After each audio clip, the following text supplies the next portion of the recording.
গাজীপুরের টঙ্গীতে বিশ্ব ইজতেমা ময়দানে দুই গ্রুপের সংঘর্ষের ঘটনায় নিহতের সংখ্যা বেড়ে 3 জনে দাঁড়িয়েছে। মাওলানা জুবায়ের অনুসারীদের মিডিয়া সমন্বয়কারী হাবিবুল্লাহ রায়হান বিষয়টি নিশ্চিত করেছেন।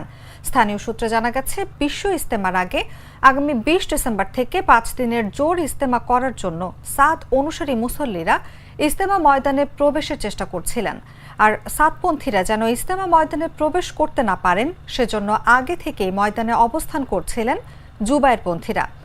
মঙ্গলবার দিবাগত রাত 3টার পর কামারপাড়া ব্রিজ পার হয়ে ইজতেমা ময়দানের বিদেশি নিবাসের গেট দিয়ে প্রবেশের চেষ্টা করে সাদপন্থীরা। এ সময় পাহারায় থাকা জুবায়ের অনুসারীদের মারধর করে ফটক খুলে ময়দানে প্রবেশ করে তারা। ময়দানের বিভিন্ন স্থানে ঘুমিয়ে থাকা জুবায়েরপন্থী মুসল্লিদের উপর হামলাও চালায় তারা। এতে উভয় পক্ষের মধ্যে সংঘর্ষ ছড়িয়ে পড়ে। আহতদের উদ্ধার করে টঙ্গীর শহীদ আহসানুল্লাহ মাস্টার জেনারেল হাসপাতাল ও ঢাকা মেডিকেল কলেজ হাসপাতালে নেওয়া হয়। টঙ্গী পশ্চিম থানার ভারপ্রাপ্ত কর্মকর্তা ইস্কান্দার হাবিবুর রহমান বলেন, যে কোনো প্রকার অপ্রীতিকর ঘটনা এড়ানোর জন্য পুলিশ কাজ করে যাচ্ছে। পুলিশের পাশাপাশি সেনাবাহিনী ও বিজিবি সদস্যরাও ইজতেমা ময়দানের আশেপাশে মোতায়েন রয়েছে।